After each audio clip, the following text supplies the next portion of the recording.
What's good? This Cam Reddish from the Atlanta Hawks, and you're watching Three Point Conversion.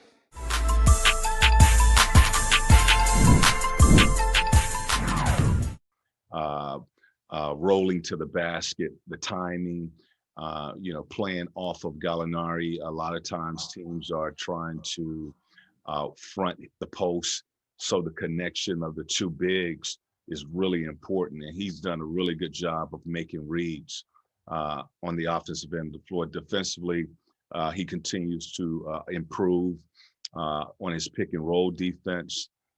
He's had to, basically guard Giannis.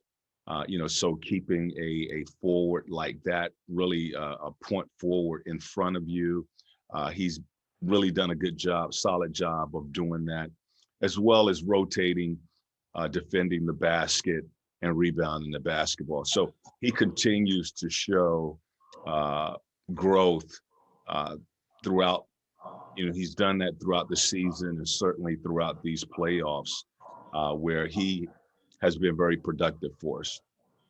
Have you been impressed with just kind of the maturity and poise you're seeing from him, considering that, I mean, he's only 20 and he's battling so well in, conference finals? Yeah, I mean, he has a calmness about him, and he doesn't get out there, and he's not afraid.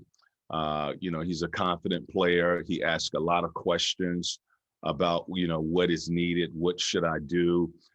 So he's constantly asking questions to our coaches about things that he needs to do and how to do them. And he has shown that growth. So he does play as a very mature rookie coming into this league. Thank you. Raphael Haynes.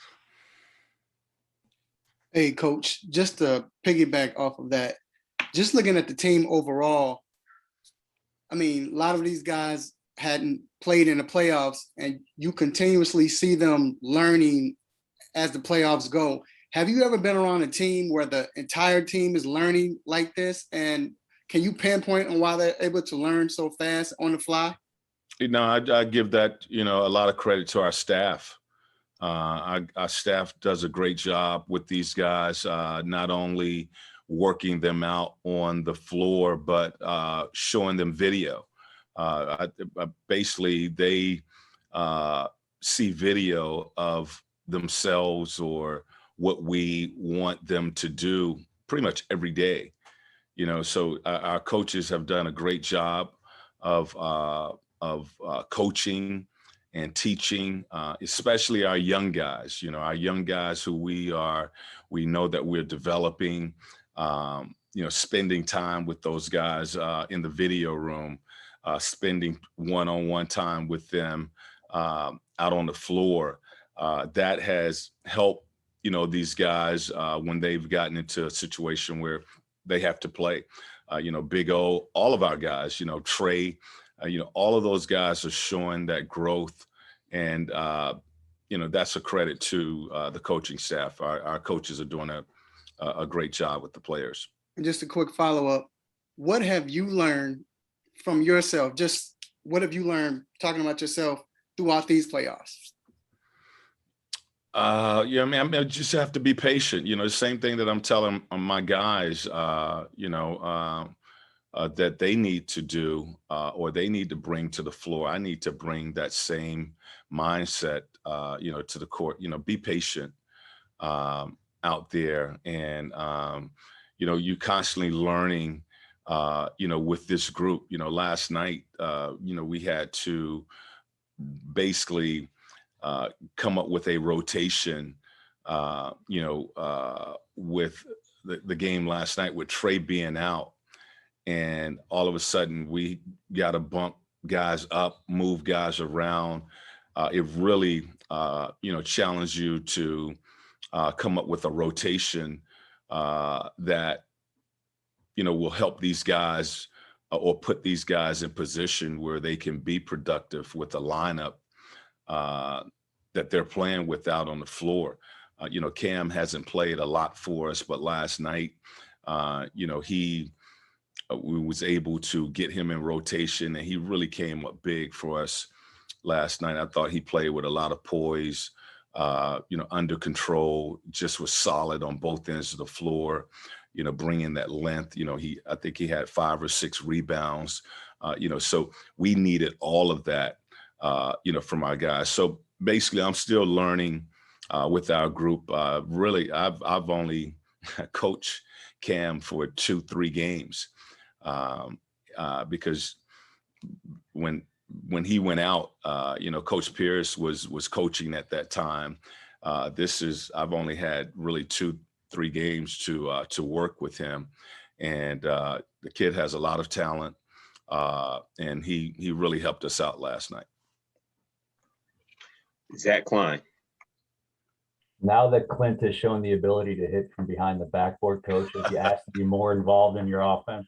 Oh my goodness! Sometimes there are plays in the game that either you make or an opponent makes that that it may be your night. And when Clint shot that shot and the follow through. I haven't. I think Larry Bird shot a shot like that, but it wasn't as deep as Clint. Clint was out of bounds, fading away, and you just felt like it was going to be our night when that ball went through. Stephanie Sutton from ABC Milwaukee. Yes, I have a two-parter. I want to know what your initial reaction was when Giannis went down last night during the game in the third quarter.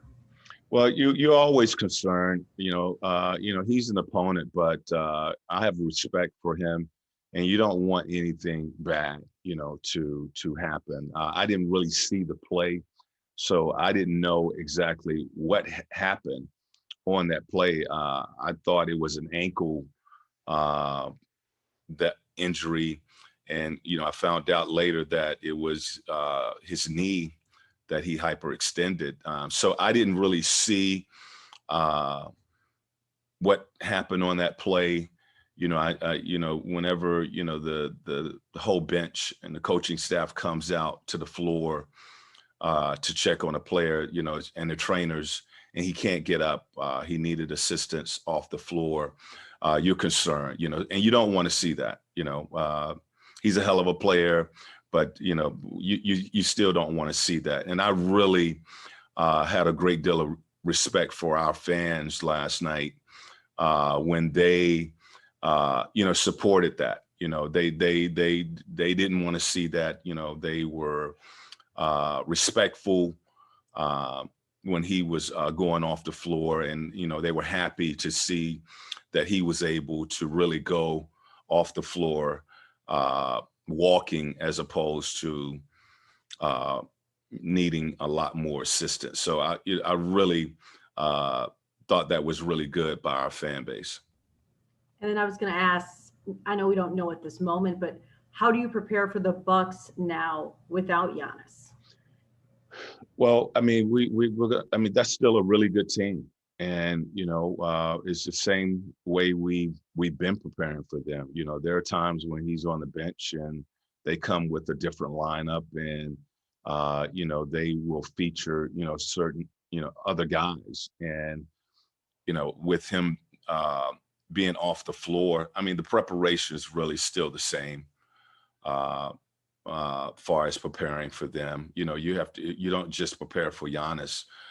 They have a lot of other guys over there that are productive and can play, and they can go to. So we'll continue to prepare for the Bucks as opposed to just one individual. Tim Bontemps. Nate, you had said last night that Cam was going to be in the rotation either way. I was just curious what led to you guys deciding to give him that kind of opportunity, especially like you said, when he hasn't had much of a chance to be on the court anytime recently at all. I just felt it was time to go with that rotation. Terrell Thomas. Good morning, Coach. You've pretty much led your guys through every situation. Nothing pretty much surprises you at this point. You guys have won on the road. So as you head to Milwaukee for Game 5, with so much up in the air, not currently knowing the status of Trae or Giannis, what has been your message to your team? Well, I haven't met with the team this morning. We are meeting at the plane, so we will have a meeting once we get to Milwaukee. But the message will be to get yourself prepared. I think preparation is the key to success, and we talked about that. We've been talking about that for a long time, but we certainly talked about that before last night's game. Mentally, physically, getting yourself prepared to play a tough game, and that will be the message tonight. When we get in, get whatever you need, your rest, get away, massage, treatment, and mentally get yourself ready for what is going to be a battle. We know it's going to be tough to go into Milwaukee and win there, but we've done that, and we're capable of doing that. And we have to get our mindset ready for that challenge, far as the things that we're going to need to do, the energy that we're going to need to bring, so recharge tonight and tomorrow. And, we're going to have to dump everything we have out on the floor again tomorrow night. Thank you, Coach. Mark Bradley.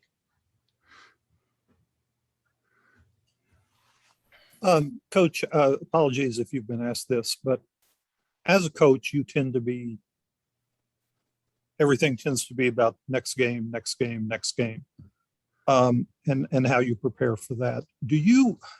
Have you had a chance to step back from this and think and kind of like take a look at the greater picture, the bigger picture, and think, man, this is some kind of run we're on here? I know we're on a really special run, and really it's a blessing. It really is. I know we're on a special run, but I haven't really thought too much about that, because we are still on this run. The focus is the next game.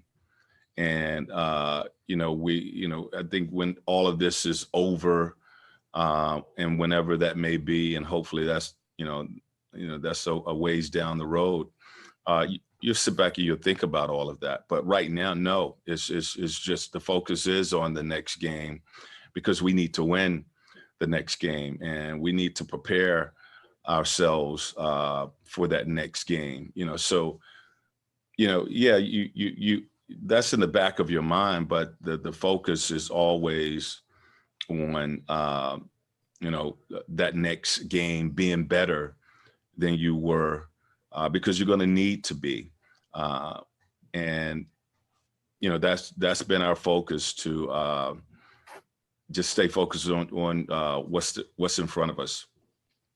Thank you. Davide. Hey, Coach, going to the preparation of this game, obviously you don't know if Trae is going to be there or not for you. How do you prepare? Do you have two different plans? Do you tell the team, be ready? I'm just curious about that. No, we don't. We don't have two different plans. You have to adapt, and I think we often talk about that, having to adapt to conditions, and and that's part of coaching. That's part of the NBA, being able to adapt, being able to adjust. We talk to our team about that all the time, because during the course of an NBA game, you're constantly making adjustments. You're constantly adapting to situations that you can't really plan for. It was very similar to, Trae really going out and trying to warm up and he's in uniform and he's trying to give it a go. And 40 minutes before the game, he can't. And so okay, we got to adjust to him being out, and we have to make that adjustment. So you talk to your players, you talk to your team. It's similar to a player getting in foul trouble early, and you have to go with a different rotation. So you're constantly doing that throughout, the game, throughout the season. It's just part of what we have to be prepared for and be able to make those decisions and make those adjustments on the fly like that. Any final questions for Coach McMillan? There are currently no hands raised. So we will let you go. Thank you, Coach. All right. Thank you. Thanks, Nate. Thank you, everybody. We will see you tomorrow from Milwaukee.